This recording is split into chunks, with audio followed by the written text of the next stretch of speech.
ನಮಸ್ಕಾರ ಸ್ನೇಹಿತರೆ. ನಮ್ಮ ಚಿತ್ರರಂಗದಲ್ಲಿ, ಭಾರತೀಯ ಚಿತ್ರರಂಗದಲ್ಲಿ ಈ ಒಳ್ಳೆಯದು ಇದೆ, ಕೆಟ್ಟದ್ದು ಇದೆ. ಒಳ್ಳೆಯದನ್ನು ಹಿಂದೆ ಎಲ್ಲ ರಾಜ್ಕುಮಾರ್, ಅಮಿತಾಬ್ ಬಚ್ಚನ್ನು, NTR, ಶಿವಾಜಿ ಗಣೇಶನ್ನು, ನಮ್ಮ ವಿಷ್ಣುವರ್ಧನ್ ಅವರಾಗಿರ್ಬೋದು, ಹೀಗೆ ಅನೇಕ ಹಿರಿಯ ನಟರುಗಳು ಯಾರ್ಯಾರು ಇದ್ದಾರೋ, ಯಾಕಂದರೆ ಗೊತ್ತಿರೋದು ಮಾತ್ರ ಪಟ್ಟ ಅಂತ ಹೇಳಿದೆ. ಹಿರಿಯ ನಟರುಗಳು ಯಾರ್ಯಾರು ಇದ್ದಾರೋ, ಕಲಾವಿದರು, ನಾಯಕ ನಟರು, ಒಂದು ಮಾರಲ್ ಅಂದರೆ ಅವ್ರಿಗೂ ಒಂದು ಎಥಿಕ್ಸ್ ಇತ್ತು. ಅಂದರೆ ನಾನು ಈ ಸಿನಿಮಾದಲ್ಲಿ ಪಾತ್ರ ಮಾಡಿದ್ರೆ, ಈ ಸಿನಿಮಾದಲ್ಲಿ ನಾನು ಕತೆ ಒಪ್ಕೊಂಡ್ರೆ ಈ ಜನಕ್ಕೆ ನಾನು ಏನು ಸಂದೇಶ ಕೊಡ್ತೀನಿ ಅನ್ನೋದ್ರ ಬಗ್ಗೆ ಅವರು ಒಂದು ಕತೆನ ಕೇಳಿ ಆ ಪಾತ್ರದೊಳಗಡೆ ಹೋಗಿ ನಾನು ಈ ಪಾತ್ರದಿಂದ ಜನಕ್ಕೆ ಏನು ಸಂದೇಶ ಕೊಡ್ತೀನಿ, ಒಳ್ಳೆ ಸಂದೇಶ ಕೊಡ್ತೀನ, ಕೆಟ್ಟ ಸಂದೇಶ ಕೊಡ್ತೀನಿ ಅನ್ನೋದು ವಿಚಾರಣೆ ಮಾಡಿ ಕತೆ ಕೇಳಿ ಆಮೇಲೆ ಅವರು ಶೂಟಿಂಗ್ಗೆ ಅಂದರೆ ಚಿತ್ರೀಕರಣಕ್ಕೆ ಅನುಮತಿ ಕೊಡ್ತಾಯಿದ್ರು ಹಳೆ ಕಲಾವಿದರು. ಆದರೆ ಈಗ ಹೇಗಾಗಿದೆ ಅಂದರೆ ಈ ಕೇಳೋದಕ್ಕಿಂತ ಮಾತಾಡೋದು ಜಾಸ್ತಿ ಆಗ್ಬಿಟ್ಟಿದೆ. ಅಂದರೆ ಈಗೆಲ್ಲ ಏನು ಕಮರ್ಷಿಯಲ್ ಬಡ್ಜೆಟ್ ಇರಬೇಕು. ಜೊತೆಗೆ ಹಾಗೇ ಕೂಡ ಹಿಂದೆ ಒಂದು ಕಲಾವಿದರಿಂದ, ನಾಯಕ ನಟರಿಂದ ಒಂದು ಸಿನಿಮಾ ಬರ್ತಾಯಿದೆ ಅಂದರೆ ಅಭಿಮಾನಿಗಳು ಅಂತ ಬೀಳೋರು. ಅವ್ರು ಸಿನಿಮಾ ಬರೋದಕ್ಕೆ ಕಾಯ್ತಾಯಿದ್ರು. ನಾನು ಒಬ್ಬರದ್ದು ಅಂತ ಹೇಳಲ್ಲ, ಎಲ್ಲ ನಟರುಗಳದ್ದು, ಹಿಂದೆ ಮಾಡಿರ್ತಕ್ಕಂಥ ಎಲ್ಲ ಸ್ಟಾರ್ಗಳದ್ದು ಜನಗಳು ನೋಡೋಕ್ಕೆ ಮುಗಿ ಬೀಳ್ತಾಯಿದ್ರು. ಯಾಕಂದರೆ ಆ ಸಿನಿಮಾದಲ್ಲಿ ಏನೋ ಒಂದು ಸಂದೇಶದ ಜೊತೆಗೆ ಒಂದು ಕಮರ್ಷಿಯಲ್ ಎಲಿಮೆಂಟ್ ಸಿಗೋದು ಜನಗಳಿಗೆ, ಒಂದು ಫ್ಯಾಮಿಲೀಸ್ ನೋಡೋಂಥ ಸಿನಿಮಾಗಳಾಗ್ತಿತ್ತು. ಇವತ್ತೇನಾಗಿದೆ ಅಂದರೆ ಚಿತ್ರರಂಗದಲ್ಲಿಕ್ಕಿನ ನಿಜ ಜೀವನದಲ್ಲೇ ಚಿತ್ರರಂಗದಲ್ಲಿ ಅಭಿನಯ ಮಾಡ್ತಕ್ಕಂಥ ಕಲಾವಿದರು, ನಾಯಕ ನಟರು ಇವತ್ತು ಯಾವ ಪರಿಸ್ಥಿತಿಗೆ ಬಂದಿದೆ ಅಂದರೆ ಅವ್ರಿಂದ ಅವರು ಇಂಥ ಸಿನಿಮಾಗಳು ಮಾಡಿದ್ರೆ ಅನಿಸ್ಬಿಡುತ್ತೆ. ಈಗ ನಾನು ಉದಾಹರಣೆ, ಕೆಲವರೆಲ್ಲ ಮದುವೆಗಳಾಗ್ತಾರೆ ಸಿನಿಮಾದವರು, ನಾಯಕ ನಟರಾಗಿರ್ಬೋದು, ಕಲಾವಿದರಾಗಿರ್ಬೋದು, ಡೈವರ್ಸ್ 1 ವರ್ಷ ಆಗಿರುತ್ತೆ, ಆಗಲೇ ಡೈವರ್ಸ್. 1 ವರ್ಷ ಆಗಿತ್ತೆ ಮನಸ್ತಾಪಗಳು, 1 ವರ್ಷ ಅದೇ ಬಿಟ್ಟದ್ದು, 3 ಮದುವೆ, 4 ಮದುವೆ, 2 ಮದುವೆ. ಕೆಲವರು ಇದ್ದಾರೆ, ಈ ಆದರ್ಶ ದಂಪತಿಗಳಿದ್ದಾರೆ ನಮ್ಮಲ್ಲಿ. ಉದಾಹರಣೆ, ನಮ್ಮ ಕನ್ನಡ ಚಿತ್ರರಂಗದ ಆದರ್ಶ ದಂಪತಿಗಳಿದ್ದಾರೆ. ಡಾಕ್ಟರ್ ರಾಜ್ಕುಮಾರ್ ಪಾರ್ವತಮ್ಮ, ವಿಷ್ಣುವರ್ಧನ್ ಭಾರತಿ, ಅಂಬರೀಷ್ ಸುಮಲತಾ, ಶಂಕರ್ನಾಗ್ ಅರುಂಧತಿ ನಾಗು, ಅನಂತ್ನಾಗ್ ಗಾಯತ್ರಿ. ಹೀಗೆ ಹೇಳ್ತಾ ಹೋದರೆ ಇದೇ ಪಟ್ಟಿನೇ ಇದೆ. ಆದರೆ ಈಗಿನಿದ್ರು ಕೆಲವರು ಹೇಗೆ ಮಾಡ್ತಿದ್ದಾರೆ ನೋಡಿ. ಉದಾಹರಣೆ, ಮೊನ್ನೆ ಅಮೀರ್ ಖಾನ್ 3 ಮದುವೆ ಆಗಿದ್ದಾನೆ ಮನುಷ್ಯ. ಈಗ 3ನೇ ಮದುವೆ ಅಂದರೆ 2 ಮದುವೆ ಆಗಿದ್ದರು, 3 ಮದುವೆ. ಆಮೇಲೆ ಎಲ್ಲರಿಗೂ ಮಕ್ಕಳಿದೆ. ಮೊದಲನೇ ಹೆಂಡ್ತಿಗೂ ಮಕ್ಕಳಿದೆ, 2ನೇ ಹೆಂಡ್ತಿಗೂ ಮಕ್ಕಳಿದೆ, ಈಗ 3ನೇದು ಮದುವೆ ಆಗ್ತಾಯಿದ್ದಾರೆ. ಅವ್ರಿಗೂ ಇನ್ನೇನು ಮಕ್ಕಳು ಮಾಡಿ ಕೈ ಬಿಡ್ತಾರೆ ಇವರು. ಅಂದರೆ ಏನು ಎಥಿಕ್ಸ್ ನಿಮ್ಮದು? ಅಂದರೆ ಇವರು ಅಮೀರ್ ಖಾನ್ ಇಂಥ ಸಿನಿಮಾಗಳೆಲ್ಲ ಮಾಡಿದ್ರೆ ಅನಿಸ್ಬಿಡುತ್ತೆ.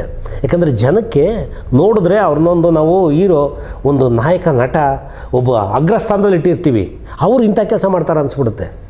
ಅದು ಯಾಕೆ ಮನಸ್ಥಿತಿನೋ ಗೊತ್ತಾಗಲ್ಲ. ನೋಡಿ, ಅಮೀರ್ ಖಾನ್ ಆಗಿರೋದು ಎಲ್ಲ ಹಿಂದೂ ಸಂಪ್ರದಾಯ, ಹಿಂದೂ ಹುಡುಗಿಯರನ್ನೇ, ಹಿಂದೂ ಹೆಣ್ಮಕ್ಳನ್ನೇ ಅವ್ರ ಮದುವೆ ಆಗಿರೋದು. ಆಮೇಲೆ ಮಕ್ಕಳಿಗೆಲ್ಲ ಖಾನ್ ಅಂತ ಹೆಸರಿಟ್ಕೊಂಡು ಹೋಗಿದ್ದಾರೆ. ಇರಲಿ, ಅದು ನಾವು ಧರ್ಮನ ಬೆರೆಸೋದು ಬೇಡ, ಪ್ರೀತಿ ಮುಂದೆ ಯಾವುದೂ ಇಲ್ಲ ಅಂತಾರೆ. ಆದರೆ ಇಲ್ಲಿ ಪ್ರೀತಿನ ಆಗಿರೋದು ನನಗೆಲ್ಲ ಡೌಟ್ ಆಗ್ತಾಯಿದೆ. ಅಮೀರ್ ಖಾನ್ ಮಾಡಿರ್ತಕ್ಕಂಥ, ಅಮೀರ್ ಖಾನ್ ಆಗಿರ್ತಕ್ಕಂಥ ಮದುವೆಗಳು ಪ್ರೀತಿಯಿಂದ ಆಗಿದಾವ? ಅದೊಂದು ಸಂಶಯ ಬಂದ್ಬಿಡುತ್ತೆ. ಸಂಸಾರ ಅಂದಮೇಲೆ 100 ಬರುತ್ತೆ, 100 ಹೋಗುತ್ತೆ, ಒಂದು ಮಾತು ಬರುತ್ತೆ, ಒಂದು ಮಾತು ಹೋಗುತ್ತೆ. ಒಬ್ಬರು ಮಾತಾಡಿದ್ರೆ ಇನ್ನೊಬ್ಬರು ಮಾತಾಡಬಾರ್ದು, ಇನ್ನೊಬ್ಬರು ಮಾತಾಡಲಿ, ಇನ್ನೊಬ್ಬರು ಮಾತಾಡಬೇಕು, ಅನುಸರಿಸ್ಕೊಂಡು ಹೋಗ್ಬೇಕು, ಬೇವು ಬೆಲ್ಲದ ಥರ.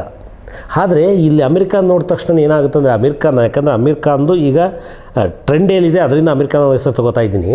ಇಂಥ ಅಮೀರ್ ಖಾನ್ ಅಂತ ನಾಯಕ ನಟರುಗಳೇ ಈ ಥರ 2, 3 ಮದುವೆ ಮಾಡಿಕೊಂಡು ಜನಕ್ಕೆ ಏನು ಸಂದೇಶ ಕೊಡೋಕೆ ಹೋಗ್ತೀರಾ? ನಮ್ಮಲ್ಲೂ ಕೆಲವರೆಲ್ಲ ಇದ್ದಾರೆ, ಹೇಳಿದ್ನಲ್ಲ, 1 ವರ್ಷಕ್ಕೆ ಡೈವರ್ಸು.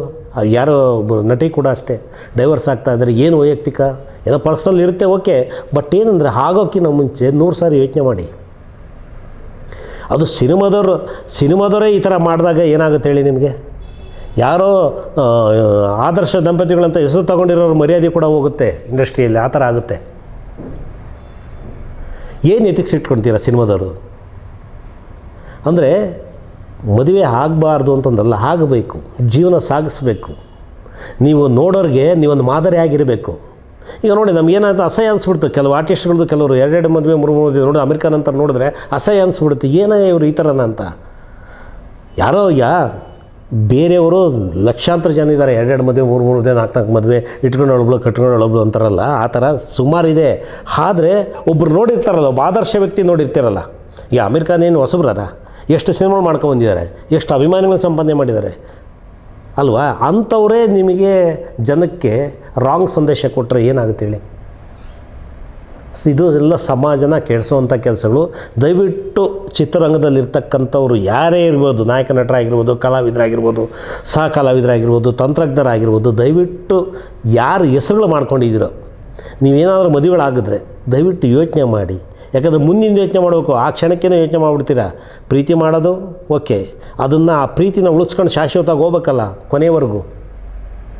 ಅದಾಗ್ತಾಯಿಲ್ಲ. ಹೀಗೆ ಸಮಸ್ಯೆಗಳು ಬೇರೆ ಚಿತ್ರರಂಗದ ಬೇಡ, ನಮ್ಮ ಕನ್ನಡ ಚಿತ್ರರಂಗದಲ್ಲಿ ಎಷ್ಟು ಉಳುಕುಗಳಿದೆ, ಎಷ್ಟು ಜನ ಡೈವರ್ಸ್ಗಳು ಆಗಿಬಿಟ್ಟಿರೋವು, 2 ಆಗಿರೋವು, 3 ಆಗಿರೋವು. ಬೇಡಪ್ಪ, ಅಬ್ಬಬ್ಬ, ಒಂದು ಎತ್ತಿಕ್ಸ್ ಇಟ್ಕೊಂಡು ಬದುಕಿ.